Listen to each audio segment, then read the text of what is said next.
the half of it out on Netflix now, written and directed by Alice Wu. I saw the film's title being floated around the internet with some positive opinions and decided to give it a chance without looking up anything more about it, which turned out to be a mistake, unfortunately, as it turned out to be a painful to watch teenage romantic drama. Now, normally I try to keep an open mind and not restrict myself to specific genres, and so even when I realized what's going on, I stuck with it. Maybe I'll like it anyway. I didn't. In fact, I think there is very little to like about it in the first place. The story takes place in a small American town, and the main protagonist is the daughter of a Chinese immigrant. She's an outsider at her high school, doesn't really have friends. On the other hand, is really smart and makes money on the side by doing homework for others. I'm sure you know the type. It's kind of a stereotypical Asian girl from American movies, which, by the way, normally when a character like this appears in a movie made by white people, there's an outrage. Hey, it's a stereotype, the smart Asian, blah blah blah.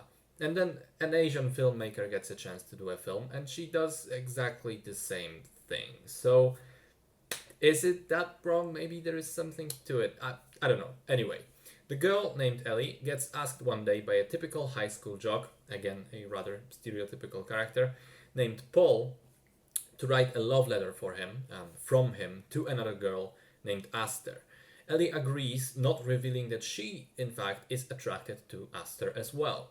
She writes one letter, then another, and this weird love triangle begins to materialize itself, with Ellie bonding with Aster through letters and online chats, pretending to be Paul, who in person is, of course, nothing like Ellie in terms of character. So, I'll admit, even though this setup does sound kind of ridiculous, I was on board with it. I thought it has some potential, and on paper, there are a lot of different things, to do, to explore here. I also like that as Ellie bonds with Paul and their relationship gets closer, the film manages to avoid the obvious trap of going, the tired route of them realizing they love each other romantically. But instead, it stays platonic all the way through. I thought that was a refreshing way to approach this. There are also individual scenes that kind of work and are either heartwarming or funny or appropriately sad. But the problem is, even if those few individual elements have potential to work on paper, the execution of it all is dreadful. As soon as this initial premise gets going, is started, the writing for the entire movie basically hinges on dragging out the extended lack of communication between the characters.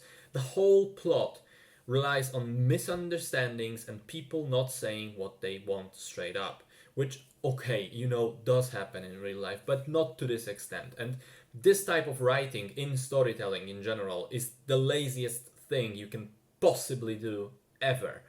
So when your entire film is built on this and only on this, well, the result is straight up embarrassing. I thought, depending on the moment, the film ranged from boring to cringeworthy to simply infuriating. The characterization, as I mentioned, is mostly paper thin and stereotypical, and whenever it isn't, it just stumbles and fails. I think the best example of this is the character of Aster, who is so inconsistent it hurts. She's basically a different person depending on what the scene requires. There's no sense in it. The film also uses several callbacks to other movies as a sort of clever blink to the audience, only it isn't clever because it's so on the nose and obvious. I mean, look, I could go on, but I feel like I've wasted enough of my time on this film already as it is, and ragging on it even more isn't going to make anyone feel better. So, as a summary, a couple of interesting ideas that are completely wasted on a poorly written and poorly executed mess. Do not watch.